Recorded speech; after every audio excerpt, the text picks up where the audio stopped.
Baby Azzy, pwedeng akin ka na lang? Huwag kang pumili dun sa tatlo, adik mga yan. Sa totoo lang, ikaw yung dahilan kung bakit ako naparito. Sa tuwing napapanood ko ngayong mga pelikula mo tinatayuan ako ng balahibo. Pero syempre, papatunayan kung kaya kitang mapasagot na hindi ko magamit ng foul or dirty lyrics.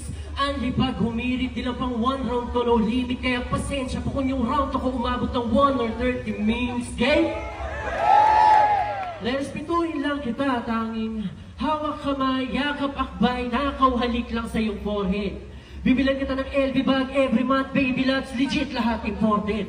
Kung ayaw mo sa pedicab, diwag, isasakay kita sa helicopter, ganun ka better at devoted.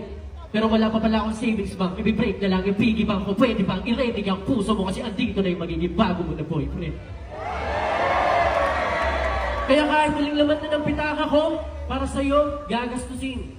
Pangako, pag napasahan ka, di kita babastusin. Ipaglalaban kita laban sa lahat, wala nang sasantuhin. Walang minuto, oras at araw na hindi kita kakantahan.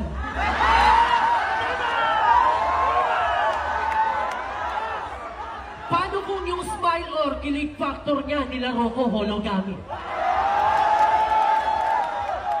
Kanyang eyeball, ako apple of the idol o naakit pina. Oo ko siya kahit tila, loko tong lumapit pina. Humble mo yung hardcore na pa-slow mo tong heartbeat. Talagang sa battle na tumis ako magsisilbi mong hari. Tunay na Pinoy astig sa puso mo magmamayari. Ako'y malabong magmintis, walang ligaw sa pool palagi. Para nagparapol ako ng kiss tapos ikaw lang yung kasali. Malamig na mga linya, kaya nga extra cool. Sa akin ka mapapa-oo, Azzy, yes, I'm sure. Ako'y parang nag-take lang ng exam at test sa school. Para lamang pumasa ko sa puso mo, Pex man, kukunin ko yung pinaka-the best na score. Sweet pa rin sa personal, di lang sa text at call. Lagi kitang ipagluluto ng breakfast or lunch, merienda, dinner, midnight snack. I'll make some more. Lakas kasi tama ako sa iyo ganun pag extra strong. Basic. Baby Azzy, pwedeng akin ka na lang?